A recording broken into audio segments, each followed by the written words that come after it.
Bienvenidos a esta clase asincrónica virtual sobre la Cristología y el sufrimiento redentor. Esta lección pretende explorar la profundidad teológica de la primera epístola de Pedro, escrita en un contexto de persecución para los cristianos del primer siglo en Asia Menor, donde la persona de Cristo es presentada como el modelo supremo de sufrimiento, pero también de redención. A lo largo de esta clase vamos a analizar cómo la identidad de Cristo como Cordero sin mancha, siervo sufriente, resucitado y juez escatológico ofrece esperanza y un ejemplo ético para los creyentes que están enfrentando diversas adversidades en esta época. También reflexionaremos sobre la relevancia para la iglesia cristiana, específicamente en América Latina, la América Latina del siglo XXI, especialmente en contextos de violencia y de marginación, y cómo estas enseñanzas pueden aplicarse prácticamente en la vida eclesial contemporánea. Iniciamos diciendo que la primera epístola de Pedro, una de las cartas católicas, y cuando yo estoy diciendo el término católico, estoy hablando de que son universales.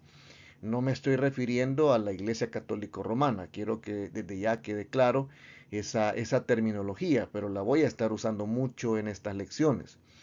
Entonces, la primera epístola de Pedro, una de las cartas universales o católicas del Nuevo Testamento, nos ofrece una profunda reflexión teológica sobre la persona y sobre la obra de Jesucristo, con un énfasis bien particular en su sufrimiento redentor. Este documento fue escrito en un contexto de persecución y de marginación para los cristianos del primer siglo en Asia Menor. Esta epístola presenta justamente a Cristo como el modelo supremo de sufrimiento y de redención, invitando a los creyentes a imitar su ejemplo en medio de las adversidades.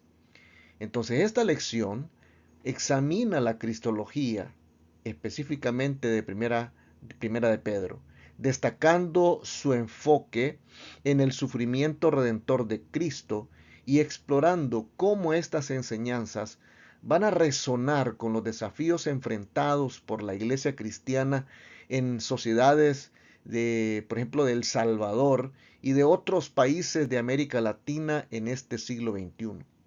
Finalmente, quiero ofrecer una explicación práctica de estas ideas para la vida eclesial contemporánea dentro de esta región en la cual pues la mayoría estamos viviendo. Ahora, al entrar en el análisis de la primera carta de Pedro, tenemos necesariamente que pensar en cómo él mira a Cristo. La cristología de Primera de Pedro se centra en la identidad de Jesucristo como el Mesías, como el siervo sufriente, como el Redentor, cuya vida y muerte, pero también su resurrección, son el fundamento de la salvación y la esperanza cristiana.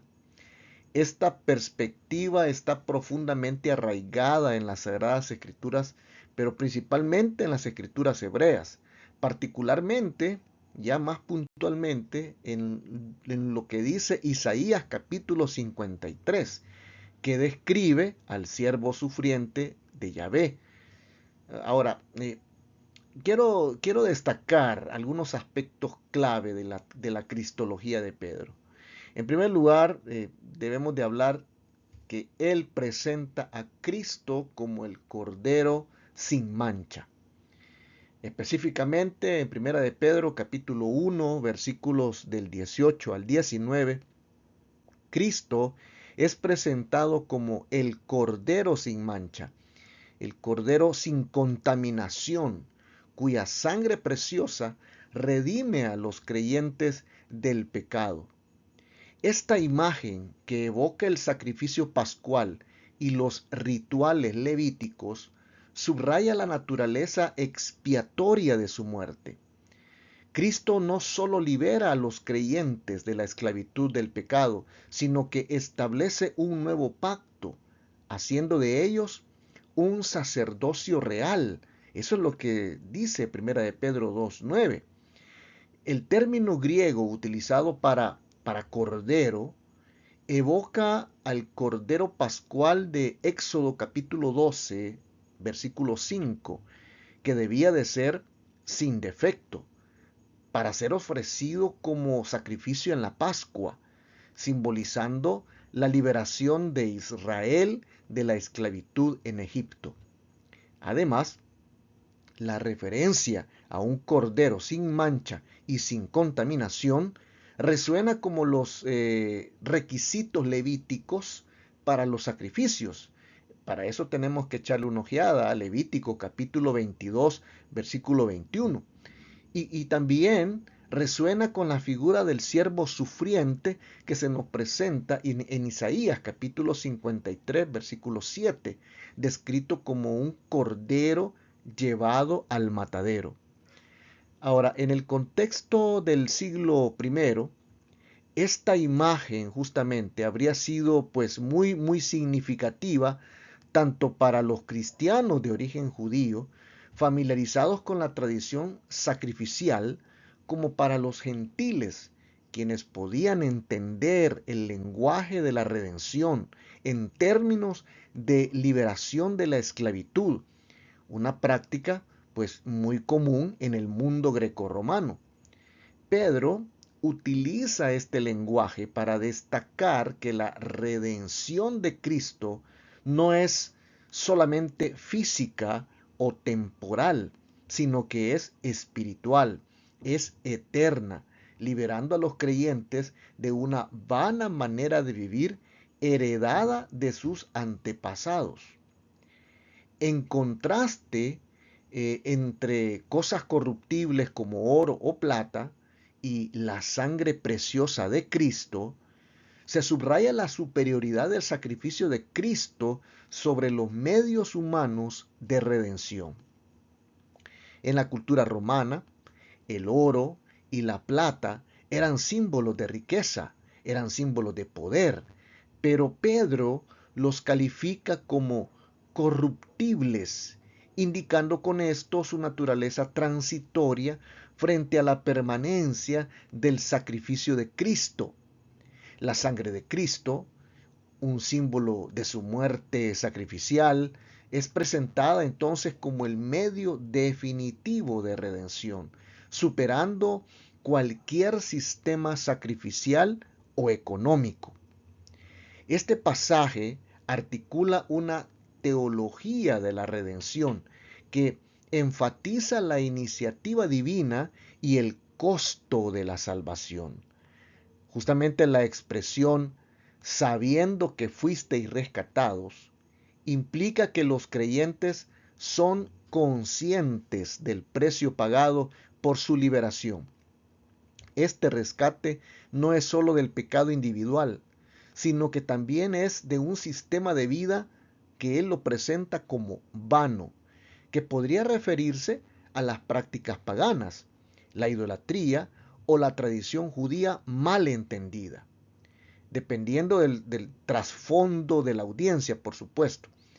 Ahora, la redención en Primera de Pedro no es solo un acto forense, o sea, no solamente se trata de perdón de pecados, sino también se trata de una transformación de la identidad, trasladando a los creyentes de una existencia sin propósito a una vida de santidad y de servicio a Dios. Eso se nos muestra en Primera de Pedro, capítulo 1, versículos 15 y 16. La descripción de Cristo como sin mancha y sin contaminación resalta su pureza moral y su idoneidad como sacrificio perfecto. En el pensamiento judío, un cordero sin defecto no era aceptable para el sacrificio. Un cordero que tuviese defectos, pues no iba a ser jamás aceptable para el sacrificio. Al menos eso es lo que nos muestra pasajes como Levítico capítulo 22, versículo 20. Al aplicar esta imagen a Cristo, Pedro viene a subrayar su santidad, pero también resalta su capacidad única para expiar el pecado humano. En este énfasis en la pureza de Cristo también tiene implicaciones éticas, ya que los creyentes, redimidos por su sangre, somos llamados a vivir en santidad, reflejando la naturaleza de su Redentor. Eso es lo que se nos presenta en Primera de Pedro capítulo 1 versículo 15. Ahora bien, este pasaje no menciona explícitamente el sufrimiento, pero está implícito en la referencia a la sangre de Cristo, que alude a su muerte en la cruz. En el contexto más amplio de esta carta, primera de Pedro, el sufrimiento de Cristo es el modelo para los creyentes que enfrentan persecución. Si no, mire por favor lo que dice ahí primera de Pedro 2, versículos del 21 al 25. La imagen del cordero sacrificial viene a conectar la redención con el sufrimiento, ya que la liberación de los creyentes se logra a través del sacrificio voluntario de Cristo Jesús. Y este tema se desarrolla más adelante en la epístola, donde Cristo es presentado como el siervo sufriente que soportó el dolor injusto para redimir a la humanidad. Primera de Pedro 2:24. La pureza de Cristo como el Cordero sin mancha inspira a las iglesias en nuestros países para vivir en santidad, en medio de un mundo marcado por la corrupción y la violencia.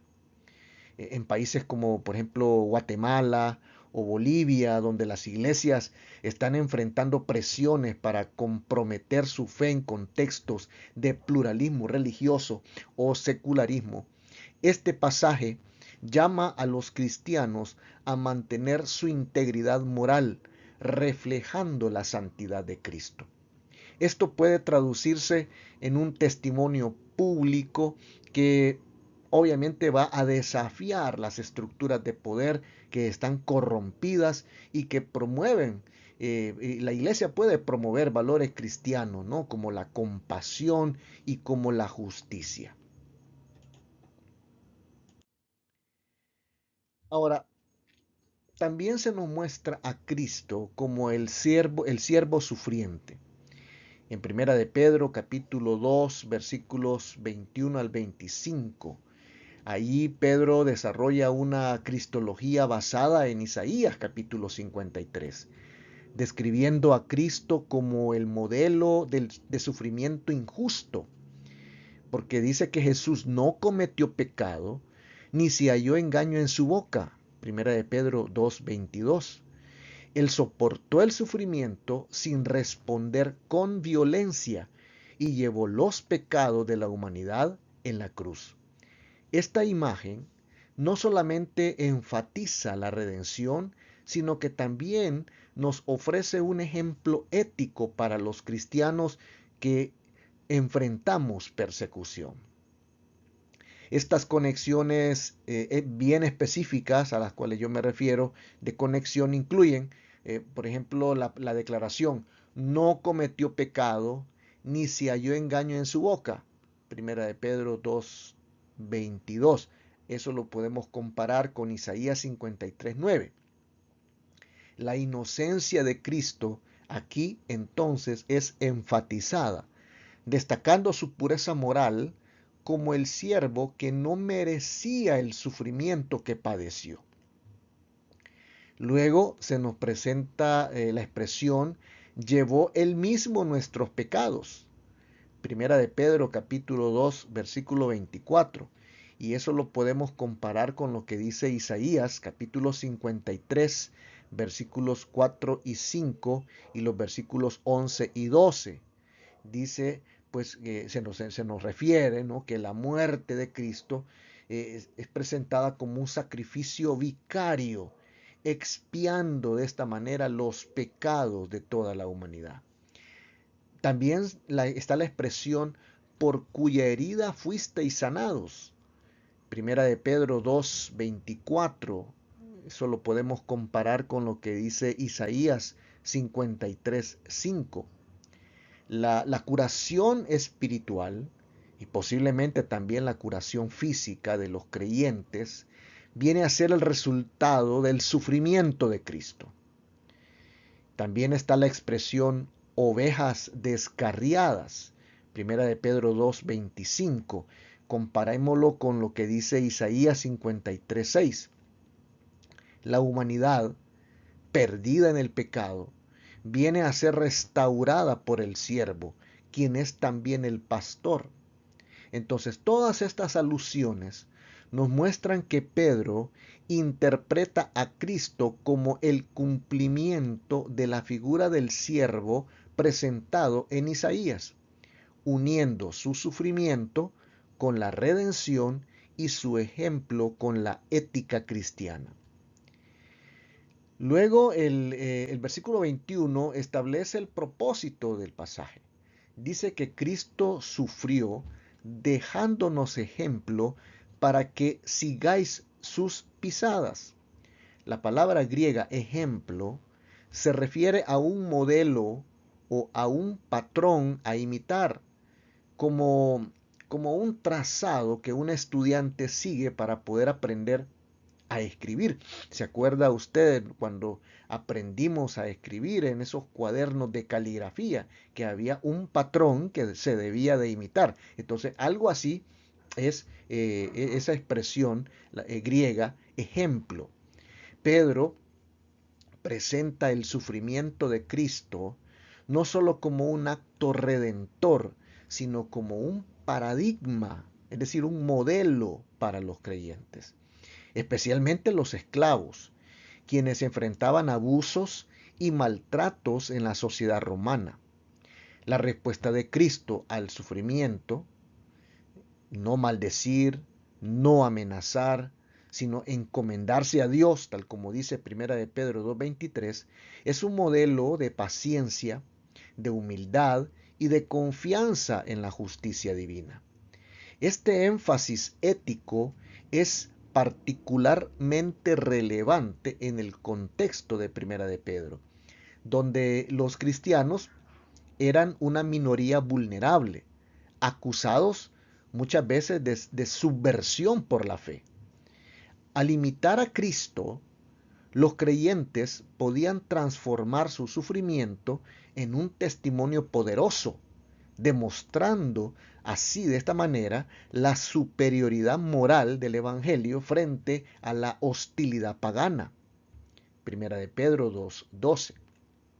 Por otro lado, el aspecto redentor del sufrimiento de Cristo es central en Primera de Pedro 2:24, cuando dice, quien llevó él mismo nuestros pecados en su cuerpo sobre el madero. La expresión sobre el madero es una alusión a la cruz, y esto es una evocación a lo que dice Deuteronomio capítulo 21, versículo 23, que dice, maldito el que es colgado en un madero. Pedro transforma esta maldición en un acto de redención, presentando entonces la cruz como el medio por el cual Cristo lleva los pecados de la humanidad, liberando a los creyentes para vivir para la justicia. La frase, estando muertos al pecado, refleja una transformación radical donde los creyentes, mediante la obra de Cristo en sus vidas, son liberados del dominio del pecado y capacitados para una vida de santidad. La imagen de la herida, que literalmente se podría también traducir como magulladura o herida de látigo, ¿ya? Esa imagen de esa herida que sana a los creyentes, refuerza la naturaleza vicaria del sufrimiento de Cristo. Esta curación no se limita solamente al perdón, sino que incluye la restauración de la relación con Dios, como se ve en la metáfora final del pasaje, donde dice que los creyentes, antes ovejas descarriadas, ahora han vuelto al pastor y obispo de sus almas. Primera de Pedro 2:25. Estas imágenes pastorales vienen a subrayar el cuidado y la autoridad de Cristo sobre su pueblo redimido. El pasaje se dirige inicialmente a los esclavos. Primera de Pedro capítulo 2, versículos del 18 al 20. Ahora, los esclavos eran un grupo que enfrentaba sufrimiento físico y social en el Imperio Romano. La sociedad romana era jerárquica y los esclavos carecían de derechos, estando sujetos a castigos severos. Ahora, Pedro, quiero dejar claro esto, porque Pedro no avala, no aprueba, no sacraliza la esclavitud, pero reconoce la realidad de sus lectores y les ofrece una perspectiva teológica para poder enfrentar su sufrimiento. Imitar a Cristo, quien soportó la injusticia sin responder con violencia. Este mensaje, aunque dirigido a los esclavos, tiene una aplicación más amplia para todos los cristianos que enfrentan oposición, ya que el sufrimiento de Cristo es un modelo universal. Este pasaje tiene muchas implicaciones teológicas, por supuesto. La cristología del siervo sufriente, eh, presentada en 1 de Pedro 2, 21, versículos 21 al 25, pues nos muestra a Cristo como el cumplimiento del siervo de Isaías, combinando su rol redentor con su ejemplo ético. Su sufrimiento no es un fin en sí mismo, sino el medio para la salvación y la base para una vida transformada. Ahora, el sufrimiento y la redención. Sobre esto, el pasaje vincula el sufrimiento de Cristo con la redención, mostrando que la cruz es el acto supremo de amor y justicia divina. Este sufrimiento vicario no solo expía el pecado, sino que restaura a la humanidad a su propósito original, que es vivir para la justicia. También se nos habla de ética del sufrimiento cristiano, donde Pedro reinterpreta el sufrimiento como una vocación cristiana, transformando la experiencia de la persecución en una oportunidad para imitar a Cristo y dar testimonio de la fe. Este enfoque desafía la mentalidad romana de poder y de venganza, proponiendo una ética totalmente diferente que tiene que ver con la humildad y la no violencia. También se nos habla de esperanza escatológica, porque la confianza en Cristo, en que Él es el que juzga justamente, así se nos dice en 1 de Pedro 2:23, todo esto apunta a la justicia final de Dios, ofreciendo esperanza a los creyentes que sufren injusticias temporales. La imagen del pastor y obispo que se nos presenta en 1 de Pedro 2:25 refuerza la certeza de que Cristo guía y protege a su pueblo hacia la redención final. Primera de Pedro, capítulo 2, versículos del 21 al 25, nos presenta entonces a Cristo como el siervo sufriente, cuya muerte redentora y su ejemplo ético transforman la experiencia del sufrimiento cristiano. En el contexto original, este pasaje ofrecía consuelo. También ofrecía dirección a los creyentes perseguidos, invitándolos a imitar la humildad y la confianza de Cristo. En la América Latina del siglo XXI, particularmente en El Salvador y otros países marcados por la violencia y la marginación, este texto inspira a las iglesias a ser comunidades de resistencia, solidaridad y de esperanza, al seguir los pasos, ¿no?, del siervo sufriente, las iglesias pueden transformar el sufrimiento en un testimonio de justicia y amor, contribuyendo a la construcción de una sociedad más humana y, por supuesto, redimida.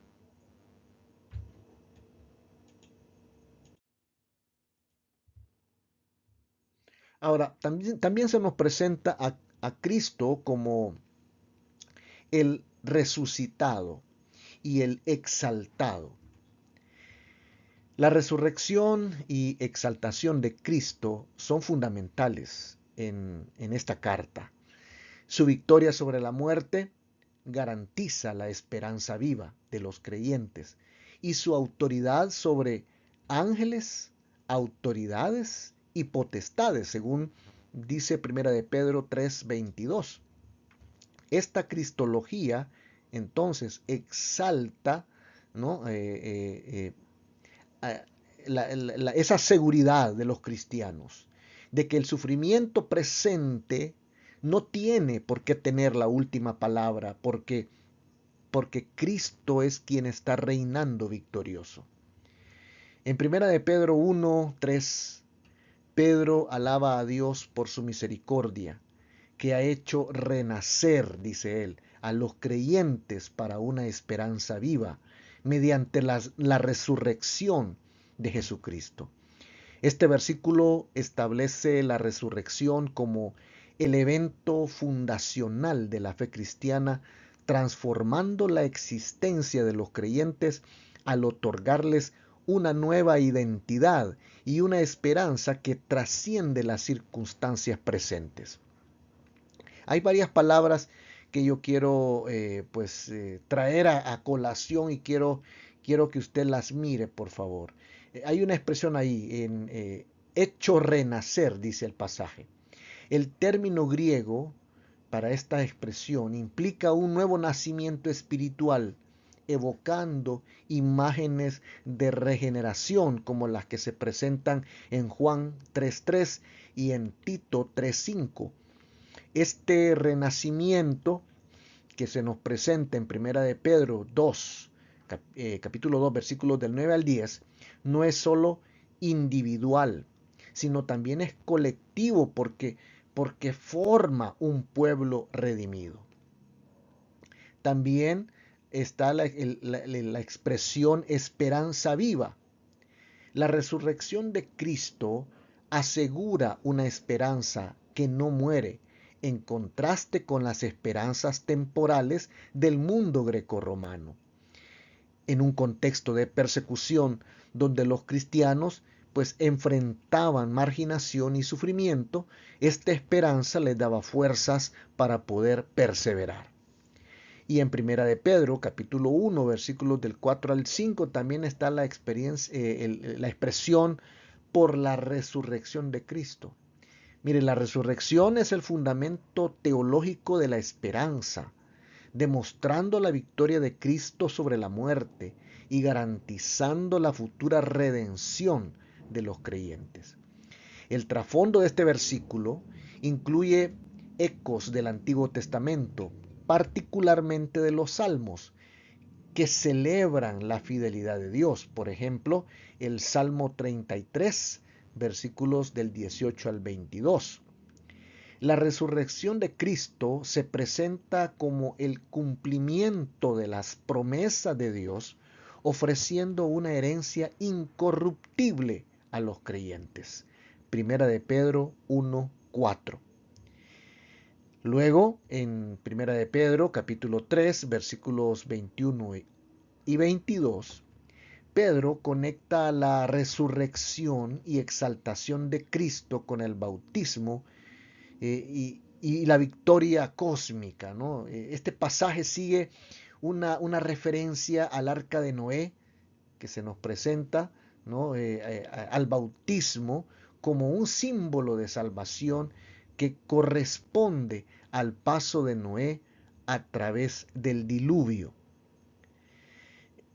Pedro aclara que el bautismo no es un ritual externo, no quitando las inmundicias de la carne, dice, sino que es un compromiso interno de una buena conciencia hacia Dios. Entonces, la eficacia del bautismo, tal como nos lo presenta Pedro, está vinculada a la resurrección de Cristo que valida su poder salvífico. Ahora también Pedro habla de la resurrección. La resurrección es el evento que da eficacia al bautismo, asegurando que los creyentes participan en la victoria de Cristo sobre el pecado y la muerte. Este vínculo resalta la dimensión escatológica del bautismo, que incorpora a los creyentes a una nueva creación iniciada por Cristo Jesús. Y luego, pues, él habla también de la exaltación de Cristo. Habiendo subido al cielo está a la diestra de Dios, dice él. La exaltación de Cristo sentado a la diestra de Dios, esa expresión se compara con lo que dice el Salmo 110:1 y subraya su autoridad soberana sobre todas las fuerzas espirituales y terrenales, ya sean ángeles, autoridades y potestades. En el contexto de Primera de Pedro, donde los cristianos se enfrentaban a oposición de parte de autoridades humanas y por supuesto la oposición de parte de huestes espirituales, esta afirmación asegura que Cristo reina de manera suprema, garantizando la protección y la vindicación final de su pueblo. El trasfondo del capítulo 3, versículos 21 y 22, incluye influencias judías. Ya mencioné la tipología del diluvio, pero también cristológicas, con paralelos en otros textos neotestamentarios que exaltan a Cristo. Por ejemplo, Filipenses capítulo 2, versículos del 9 al 11, y Hebreos capítulo 1, versículo 3. La mención de ángeles, autoridades y potestades refleja cómo se veía el mundo, ¿no? O sea, un mundo grecorromano donde se creía en poderes espirituales que influían en la vida humana. Y Pedro afirma que Cristo tiene dominio sobre todos ellos. Con relación al contexto cultural y social en el cual fue escrito dicho texto, se puede decir que en el siglo I los cristianos de Asia Menor vivían como minoría en un entorno pagano, enfrentando hostilidad por su negativa a participar en los cultos que se le debía de rendir obligatoriamente al emperador o en prácticas religiosas locales que eran pues una obligatoriedad, por decirlo así. Entonces, la resurrección y exaltación de Cristo ofrecían una perspectiva contracultural. Mientras el Imperio Romano exaltaba poder, exaltaba la gloria terrenal, Pedro presentaba a Cristo como el verdadero rey, cuya victoria no dependía de la fuerza humana, sino de la resurrección divina. Esta cristología fortalecía a los creyentes para soportar el sufrimiento, sabiendo que su destino estaba asegurado por el Cristo exaltado. Ahora, esto claro tiene implicaciones teológicas, ¿no? Y en cuanto a esas implicaciones teológicas, puedo mencionar por lo menos unas 4 acá, hablando sobre la cristología y la resurrección y exaltación. Primera de Pedro, capítulo 1, versículo 3 y el capítulo 3, versículos 21 y 22 presentan a Cristo como el resucitado, cuya victoria sobre la muerte inicia una nueva era de salvación. Lo presenta como exaltado, es decir, cuya autoridad cósmica garantiza la protección de los creyentes. Esta cristología combina la humillación de la cruz con la gloria de la resurrección, ofreciendo un modelo completo de la obra de Cristo Jesús. Pero también se nos presenta la esperanza escatológica, porque la resurrección de Cristo es la base de la esperanza viva, primera de Pedro 1:3. una esperanza que le da sentido al sufrimiento presente y que asegura una herencia eterna.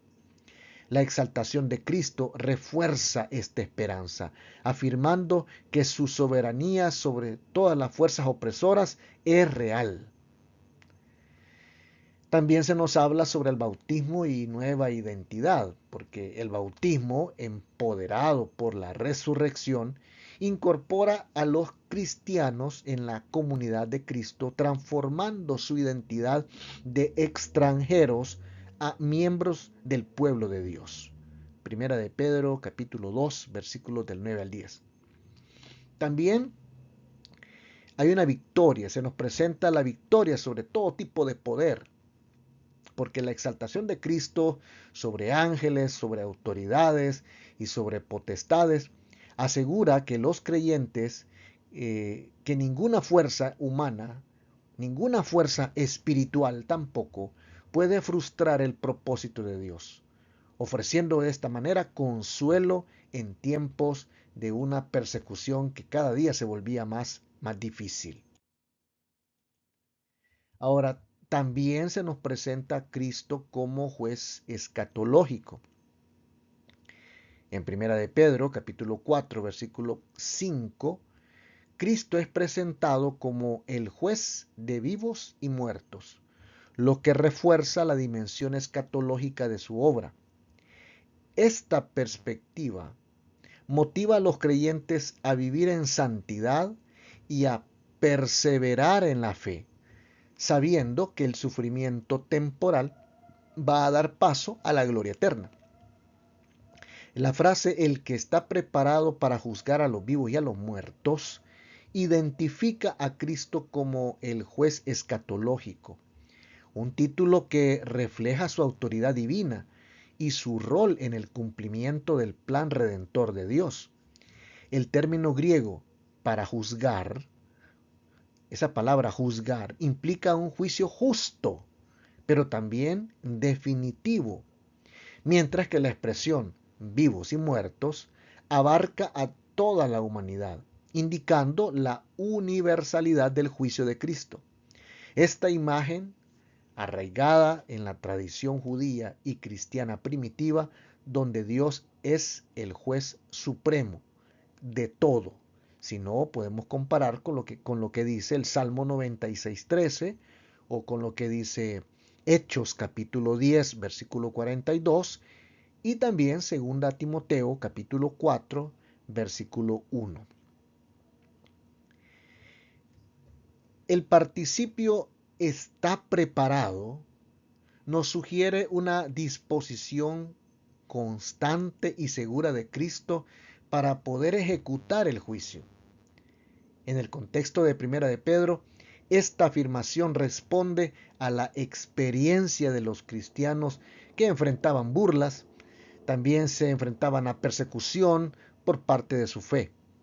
Primera de Pedro 4:4. Entonces los perseguidores que juzgaban y condenaban a los creyentes en el presente serán a su vez juzgados por Cristo en el futuro, lo que viene a invertir la dinámica de poder y ofrece esperanza a los oprimidos. La imagen de Cristo como juez escatológico tiene sus raíces en el Antiguo Testamento, donde Dios es descrito como el juez que vindica a su pueblo y castiga a los malvados. Por ejemplo, en Isaías capítulo 2, versículo 4 y en pasajes como Daniel capítulo 7, versículos del 9 al 14.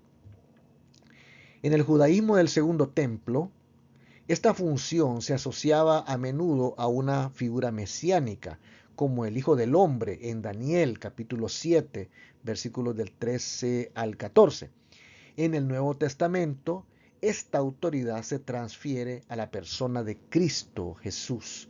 En Hechos 17:31, en Romanos 2:16 y Primera de Pedro, capítulo 4, versículo 5, refuerza esta cristología al presentar a Cristo como el agente divino del juicio final. En el contexto greco-romano, La idea de un juicio final era menos común, pero los cristianos de Asia Menor vivían en una sociedad donde las autoridades humanas ejercían un poder opresivo. La afirmación de que Cristo juzgará a vivos y muertos desafía la autoridad de los poderes terrenales, asegurando a los creyentes que la justicia divina prevalecerá sobre la injusticia humana. Este pasaje era especialmente relevante para los cristianos que enfrentaban acusaciones de deslealtad al Imperio Romano por su negativa a participar en las prácticas paganas. El contexto inmediato de 1 de Pedro 4:5 vincula el juicio escatológico con el sufrimiento de los creyentes. En 1 de Pedro 4:4, Pedro describe cómo los paganos se sorprenden y calumnian a los cristianos por no participar en sus excesos. El versículo 5 responde a esta hostilidad recordando que los perseguidores darán cuenta a Cristo. Esta perspectiva transforma el sufrimiento presente en una oportunidad para testificar de la fe, sabiendo que Cristo, como juez, vindicará a los fieles y juzgará a los opresores. La imagen del juicio escatológico también motiva a los creyentes a vivir en santidad, conscientes de que su conducta será evaluada por Cristo Jesús. Entonces la cristología de 1 de Pedro 4:5 complementa otras imágenes de Cristo en la epístola, como el Cordero sin mancha, porque la pureza de Cristo se nos presenta como el sacrificio redentor, ¿verdad? Y lo califica como el juez justo, siervo sufriente. El sufrimiento de Cristo no solo redime, sino que lo establece como el modelo de justicia que va a juzgar al mundo. Y acuérdese que se presenta como el resucitado y el exaltado. La resurrección y la exaltación de Cristo a la diestra de Dios confirman su autoridad para juzgar, como se ve en la sujeción de ángeles, autoridades y potestades. Entonces, esta cristología integral presenta a Cristo como redentor, como juez, ofreciendo tanto salvación como responsabilidad. ¿Cuáles son las implicaciones teológicas de todo esto? Bueno, la imagen de Cristo como juez escatológico subraya su soberanía divina, que trasciende los poderes humanos y también trasciende los poderes espirituales. Esta autoridad ofrece seguridad a los creyentes en un mundo hostil. Por otro lado, el juicio de Cristo asegura que la injusticia humana no tendrá la última palabra. Los perseguidos pueden confiar en la vindicación divina, mientras que los perseguidores enfrentarán las consecuencias de sus acciones. También hay un llamado a la santidad porque la certeza del juicio motiva a los creyentes a vivir vidas santas, evitando las prácticas pecaminosas de su pasado y reflejando la justicia de Cristo. Y la perspectiva del juicio final refuerza la esperanza de los creyentes, quienes, a pesar del sufrimiento presente, anticipan por la fe la gloria futura.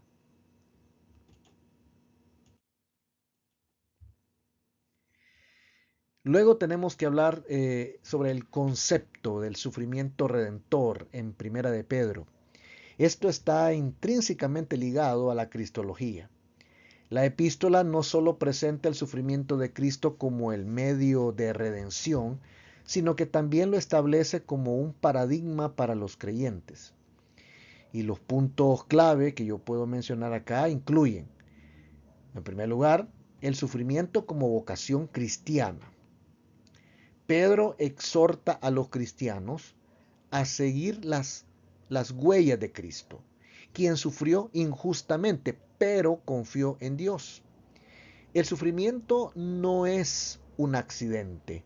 sino que es parte de la vocación cristiana, especialmente en contexto de hostilidad. Entonces los creyentes son llamados a soportar el sufrimiento con paciencia, imitando la humildad y la obediencia de Cristo. En segundo lugar, puedo mencionar el sufrimiento como testimonio. En Primera de Pedro 2:12 y Primera de Pedro 3, del 15 al 16, Pedro anima a los creyentes a vivir de manera ejemplar, de tal manera que su conducta glorifique a Dios incluso ante sus perseguidores. El sufrimiento redentor de Cristo inspira a los cristianos a dar testimonio de su fe, transformando el dolor en una oportunidad para evangelizar. Y, en última instancia, se habla sobre el sufrimiento y la esperanza escatológica, porque la epístola vincula el sufrimiento con la esperanza de la redención final. Primera de Pedro 1, del 6 al 7. Así como Cristo sufrió y fue glorificado, los creyentes que sufren fielmente recibirán una herencia incorruptible. Primera de Pedro 1, 4. Esta perspectiva escatológica le da sentido al sufrimiento presente, reorientándolo hacia la promesa de la gloria futura.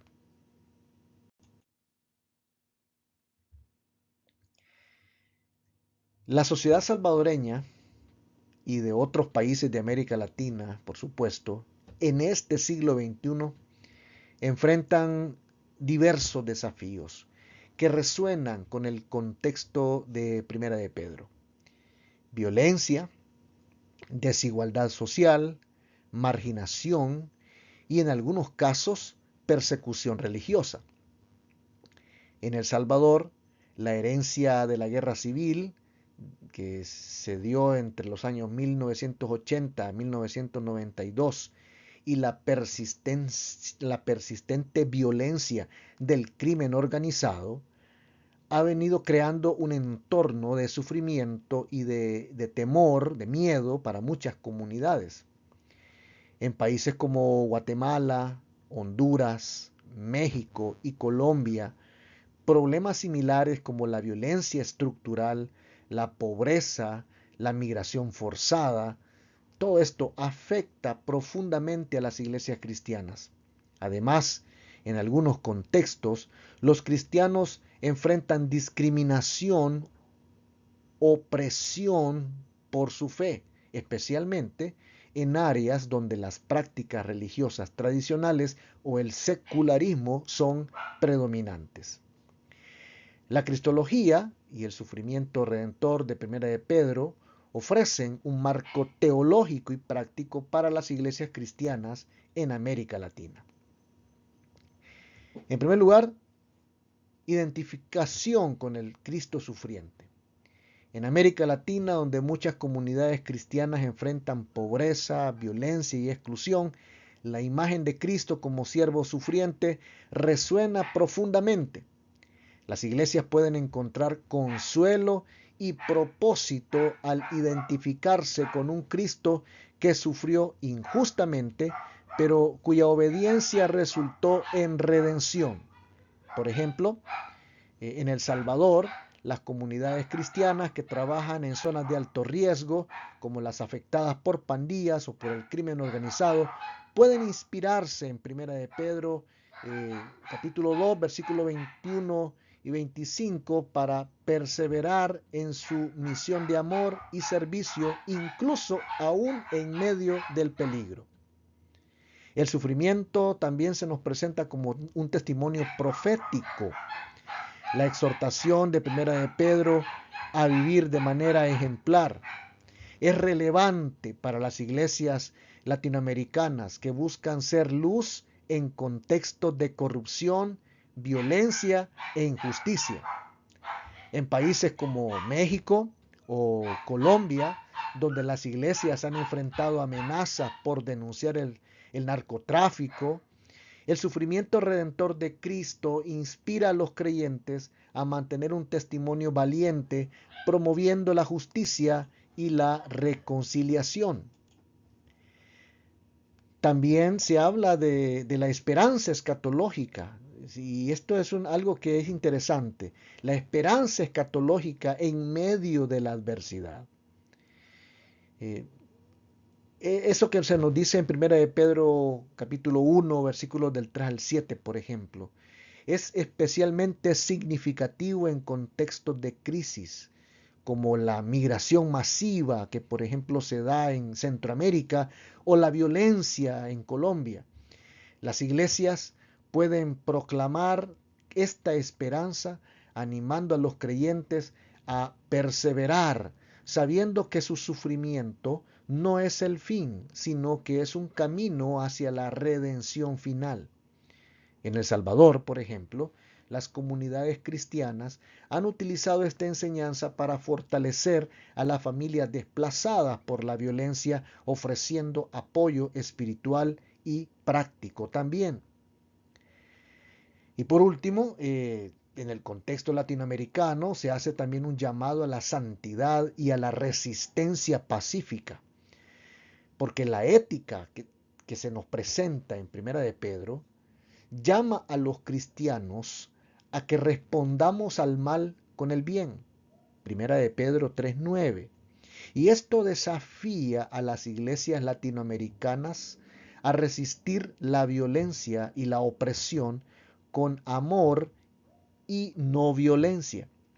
Este principio se refleja en movimientos como por ejemplo los liderados por muchos pastores y líderes cristianos durante la guerra civil salvadoreña, quienes encarnaron el sufrimiento redentor al denunciar la injusticia y ofrecer su vida por aquellos que eran perseguidos.